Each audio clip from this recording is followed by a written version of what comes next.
안녕하세요. 편한책방입니다. 공부머리 독서법이라는 책을 소개해 보려고 하는데요. 입소문이 만든 베스트셀러 책 읽는 아이를 믿으세요. 2부에 숙련된 독서가로 가는 공부머리 독서법을 리뷰해 보려고 해요. 1부랑 2부로 나눠져 있는데요. 저는 2부에 인상 깊었던 내용이 많아서 2부 먼저 리뷰를 해보도록 할게요. 우선은 목차를 간단하게 그래도 소개를 해드리면 1부는 초보 독서가를 위한 공부머리 독서법, 2부는 숙련된 독서가로 가는 공부머리 독서법, 이렇게 나누어져 있어요. 조금 더 성인들한테 도움이 될 만한 내용들이 많은 것 같아서 2부를 리뷰해 보도록 하고요. 1부는 실질적으로 공부하고 있는 학생들이나 아이들을 키우고 계시는 부모님이 보시면은 이제 정말 도움이 될 것 같고, 2부는 독서에 관심은 있는데 조금 더 효율적으로 책을 읽을 수 있는 방법을 궁금해하시는 분들이 보시면 좋을 것 같아서 2부만 리뷰를 해보도록 할게요. 지식은 외우는 것이 아니라 깨닫는 것. 지식은 꼬리에 꼬리를 물고 이어지는 구조로 이루어져 있습니다.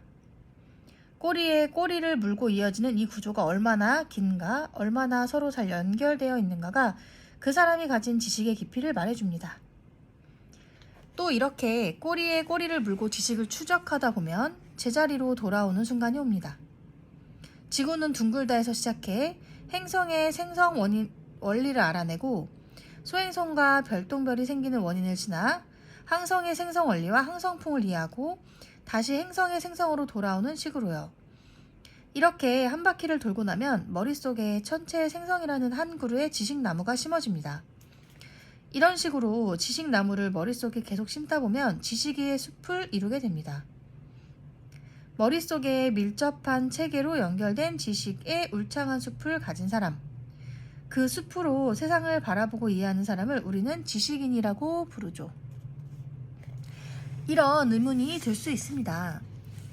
우리 아이는 아직 어린데 지식의 구조까지 알아야 하는가? 저는 아이가 어린 시절에 몸으로 채워야 할 단 하나의 지식이 있다면 그것은 바로 모든 지식은 원인과 결과의 쌍으로 이루어져 있다는 사실을 깊이 이해하는 거라고 생각합니다. 모든 것에 왜라고 물을 수 있는 능력이야말로 아이가 갖출 수 있는 최고의 능력이기 때문입니다. 어려서부터 지식의 구조를 내면화하지 못한 아이, 왜라고 물을 수 없는 아이는 지식을 다루는 방법을 모릅니다. 수능은 무엇을 아느냐를 묻지 않고 내가 아는 지식을 활용해 이 문제를 해결할 수 있느냐를 묻습니다. 지식의 구조를 내면화한 아이는 교과서를 공부할 때도 왜라고 묻고 그 질문의 답을 찾아가는 형태로 공부합니다. 사고의 기본 체계가 지식의 구조와 같은 형태로, 그러니까 원인과 결과의 쌍으로 되어 있기 때문입니다.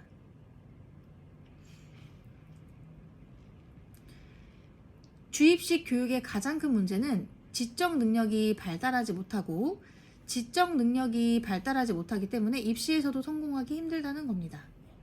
게다가 학교에서 배운 지식이 학벌을 따는 것 외에 별다른 소용이 없습니다. 이것이 바로 공교육 위기의 핵심 원인입니다.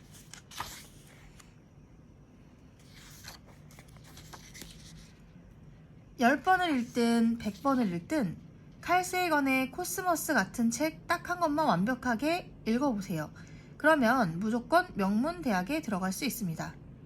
이렇게 단적으로 말할 수 있는 것은 제대로 읽은 지식도서 한 권이 학습 능력에 얼마나 큰 영향을 끼치는지 제가 직접 경험했기 때문입니다.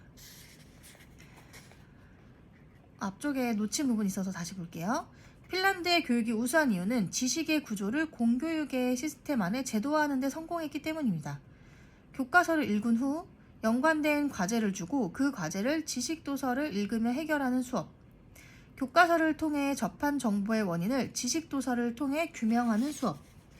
이런 수업을 할 때마다 아이들은 지식의 나무를 머릿속에 심게 되고 이 나무들이 모여 숲을 이룹니다.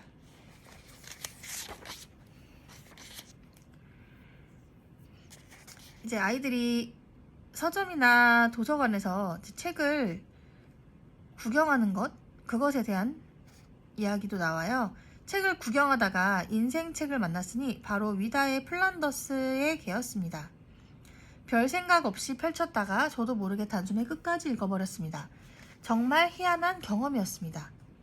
현실 세계의 시간이 멈추고 이야기 속 시간을 살다 나온 것 같은 기분이었습니다.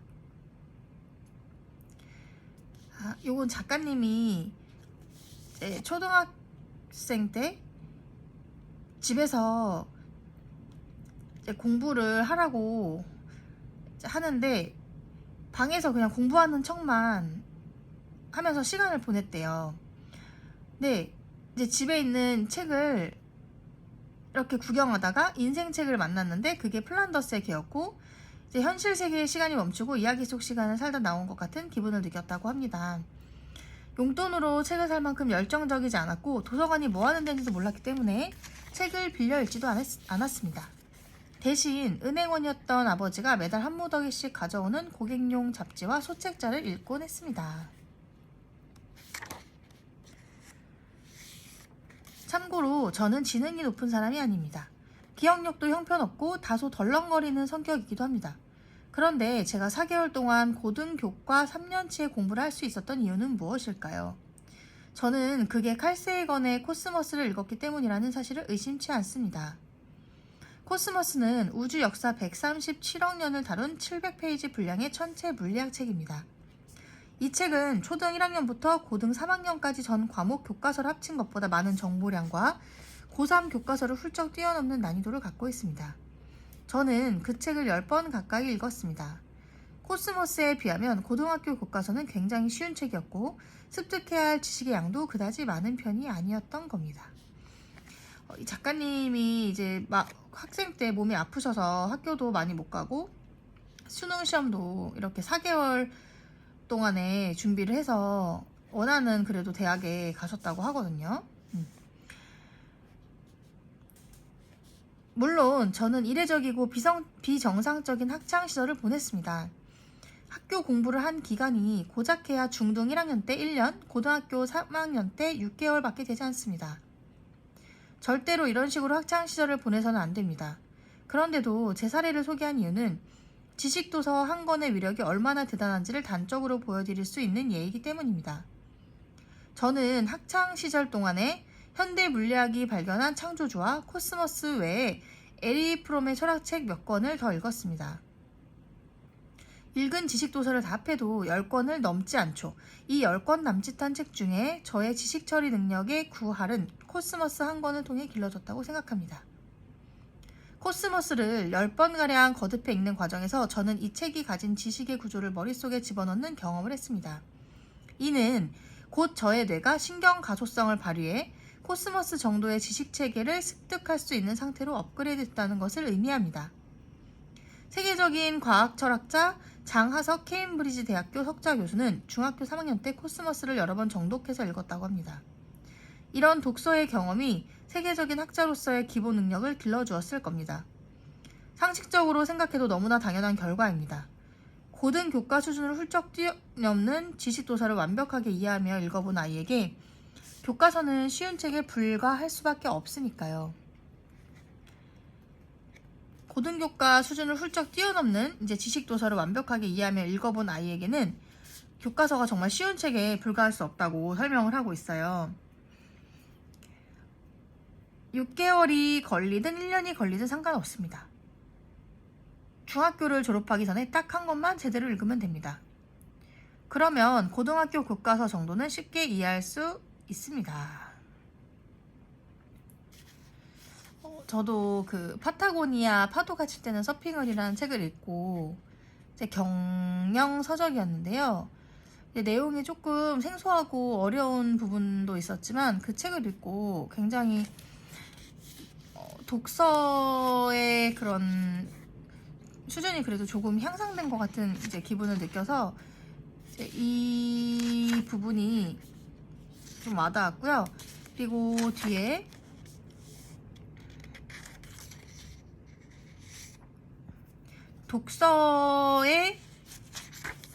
독서를 하는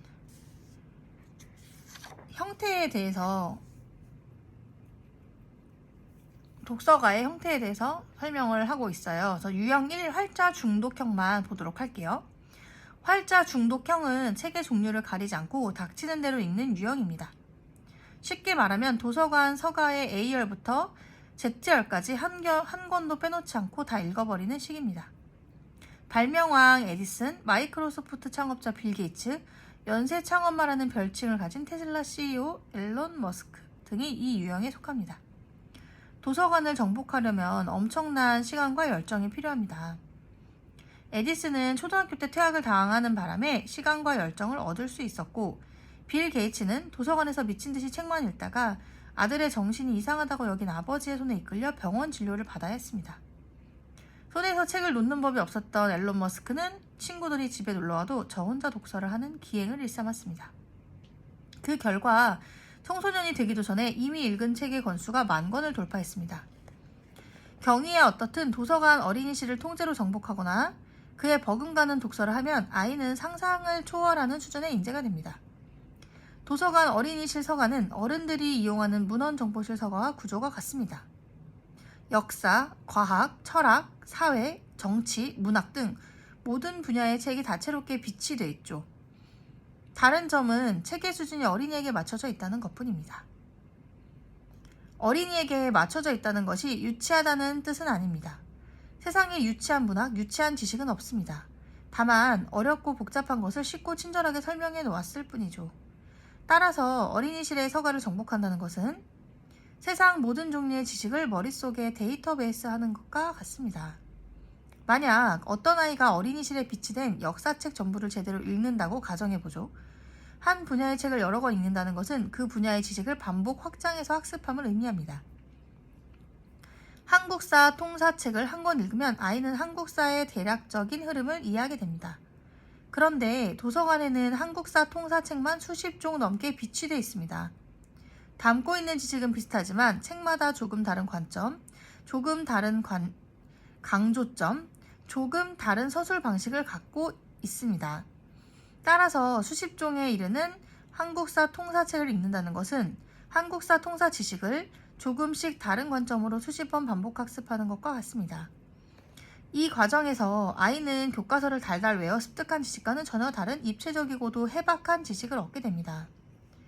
처음 통사책을 읽을 때는 모든 것이 새롭습니다. 당군왕검이 고조선을 세웠구나. 고구려라는 나라에는 광개토대왕이라는 사람이 있었구나 하고 새로운 사실들을 접합니다. 이렇듯 처음 통사책을 읽는다는 것은 한국사라는 새로운 지식을 만나는 행위입니다. 두 번째, 통사책을 읽을 때는 다른 관점, 다른 서술 방식으로 같은 지식을 다시 습득합니다. 당군왕검이 다시 고조선을 세우고 광개토대왕이 다시 북방을 정복하죠. 그러면서 아이는 첫 번째 통사책을 읽는 과정에서 획득했던 지식을 강화하고 놓쳤던 지식을 새로이 머릿속에 입력하게 됩니다. 처음 읽을 때는 이순신 장군이 임진왜란 때 활약했다는 것만 알았는데 두 번째 읽을 때는 임진왜란이 일어난 시기가 조선 중기였고 50년 후 병자호란이라는 전쟁이 발생한다는 것을 깨닫는 시기죠.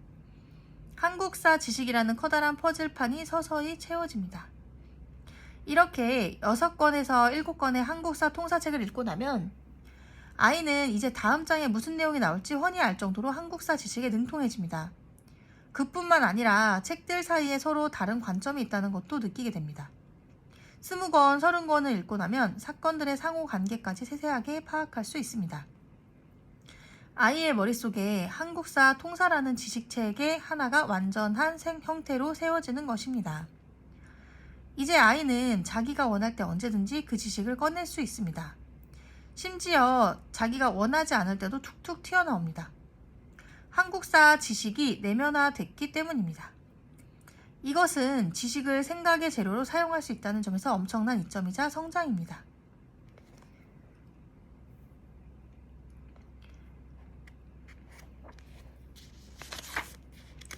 머릿속에 하나의 지식 체계를 완벽하게 입력해두면 이런 식으로 곱씹을 수 있습니다.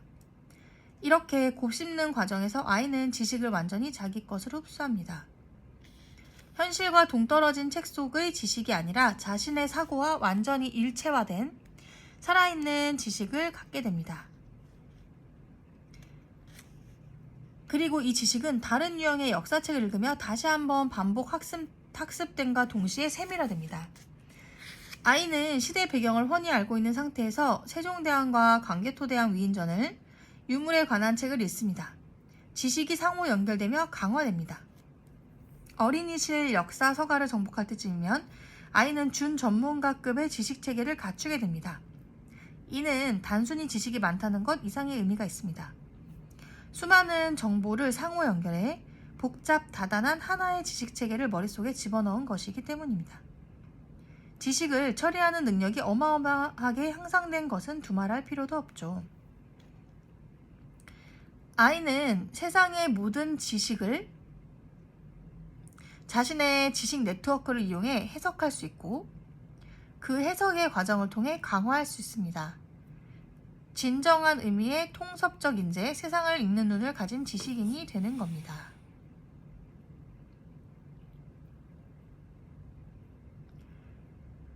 도서관을 통째로 읽어내는 사람은 천재입니다. 이들의 천재성은 뛰어난 머리에 있는 것이 아니라 미칠 듯한 독서 욕구에 있습니다. 운동 중독자가 운동을 하지 않으면 온몸이 근질근질한 것처럼 잠시도 활자를 읽지 않으면 뇌가 근질거려 견디지 못하는 것. 그래서 항상 책을 손에 달고 다니고 어쩌다 책이 없을 때는 하다못해 광고판이나 제품 설명서라도 읽어야 직성이 풀리는 것. 바로 이것이 천재성의 핵심입니다. 왜냐하면 독서에 대한 강렬한 열망 말고 그 무엇도 이렇게 책을 읽게 만들 수 없기 때문입니다.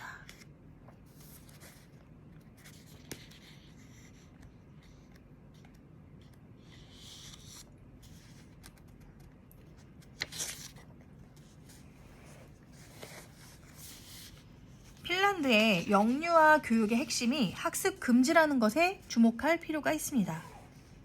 여기에는 학습이 영유아기의 두뇌 발달에 해악을 끼친다는 것 말고도 또 다른 이유가 숨어 있습니다. 바로 호기심입니다. 영유아기는 호기심이 싹트는 시기입니다. 이 시기에 학습을 하게 되면 호기심이 시들어 버리고 맙니다.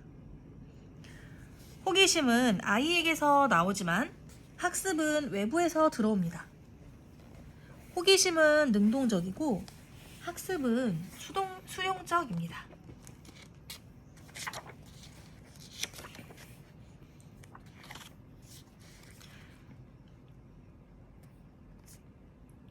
독서 편식을 가로막는 것은 스스로 숙련된 독서가로 성장해 가고 있는 아이의 앞길을 막는 것과 같습니다. 독서 편식은 그 기간의 길고 짧음의 차이가 있을 뿐 영원히 지속되지는 않습니다. 반드시 다른 영역으로 이어지게 돼 있습니다.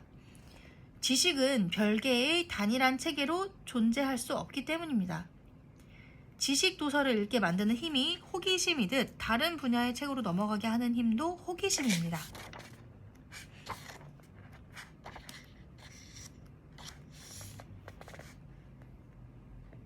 책을 읽을 때 모르는 단어나 개념, 문장을 반드시 알아야 하는 것은 아닙니다. 각 문단의 핵심 내용을 파악하는데 무리가 있을 때는 인터넷 백과사전을 찾아보되 그렇지 않을 때는 다음 단락으로 넘어가면 됩니다. 이렇게 하는 데는 두 가지 이유가 있습니다. 하나는 책 읽기의 재미를 반감시키지 않기 위해서입니다. 둘째는 책을 읽는 과정에서 모르는 단어나 개념을 알게 될 가능성이 크기 때문입니다.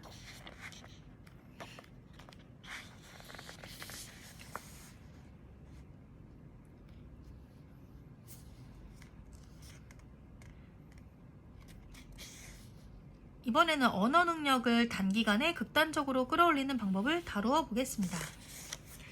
이 장에서 다루는 방법들은 대부분 매일 일정 시간을 투자해야 하는 장기 프로젝트입니다. 가장 중요한 것은 독서법을 실행할 수 있는 시간을 확보해야 하는 것입니다. 몇 년간 꾸준히 한다면 입시에 성공하는 것은 물론 글로벌 리더까지는 몰라도 오피니언 리더로 성장할 수 있다고 자신합니다. 제 방법을 설명하고 계세요. 슬로우 리딩. 샅샅이 살펴보고 끊임없이 질문하라. 일본의 이제 한 중학교 하시모토 다케시 선생의 나다 중학교의 수업에 대해 설명을 하고 계시는데요. 일단 교과서로 수업하지 않습니다. 대신 나카 간스케의 은수저라는 소설 책 한 권으로 중등 3년간의 국어 수업을 합니다. 이렇게 소설 한 권을 느린 속도로 샅샅이 파헤치는 것은 엄청난 효과를 발휘합니다. 그냥 읽었을 때는 도저히 생각해 볼 수 없는 깊이로 소설책을 읽을 수 있기 때문입니다. 깊은 독서의 경험은 독서의 질을 비약적으로 끌어올립니다. 다케시 선생의 제자들은 그 언어 능력의 힘으로 명문대에 진학했고 더 나아가 고위공무원, 유명 문학가, 대학 총장, 정치인, 대기업 임원이 될 수 있었습니다.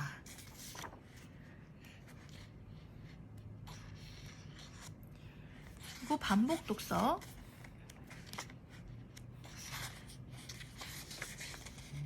슬로우 리딩이 매일 적은 분량을 아주 자세히 읽음으로써 독서의 효과를 극대화하는 방법이었다면 반복 독서는 같은 책을 여러 번 반복해서 읽음으로써 독서 효과를 극대화하는 방법입니다. 숱한 위인이 책의 내용을 완전히 터득할 때까지 읽고 또 읽는 반복 독서를 통해 태어났습니다. 독서의 효과는 책을 읽는 과정에서 얼마나 많은 사고를 할 수 있느냐에 달려 있습니다. 책 속에 담긴 논리와 정보, 작가의 의도를 충실히 파악해내면서 읽으면 단 한 권으로도 큰 효과를 볼 수 있습니다. 그 책 한 권을 통해 할 수 있는 사고의 극대치를 했기 때문입니다.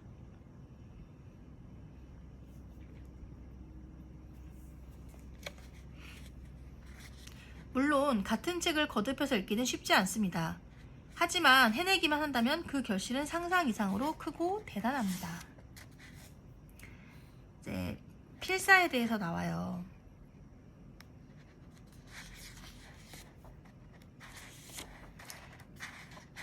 저도 요즘에 어린 왕자를 필사하고 있는데요. 필사 내용 보도록 할게요. 필사는 슬로우 리딩과 반복 독서의 장점을 모두 가진 궁극의 독서법입니다. 그런 만큼 그 어떤 방법보다 효과도 뛰어나죠. 필사할 때는 기본 자세가 무척 중요합니다. 깜지 쓰듯 기계적으로 쓰면 효과를 기대할 수 없습니다. 글의 의미를 완벽하게 이해한다는 자세로 임해야 합니다. 작가의 의도를 파악한다는 기본으로 쓰면 가장 확실합니다.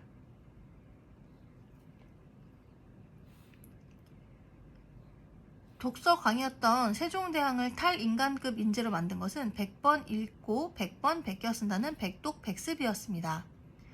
반복 독서와 필사를 함께 했던 거죠. 옛 위인 중에는 반복 독서로 시작해 필사로 넘어간 사람이 많은데 그 이유는 책의 내용을 머릿속에 완전하게 집어넣는데 필사가 그만큼 효과적이기 때문입니다. 천재적인 정치 철학자 존 스튜어트 밀, 역사상 가장 위대한 과학자인 아이작 뉴턴, 철학자 니체 등 필사로 뛰어난 인물이 된 사람은 셀 수 없이 많습니다.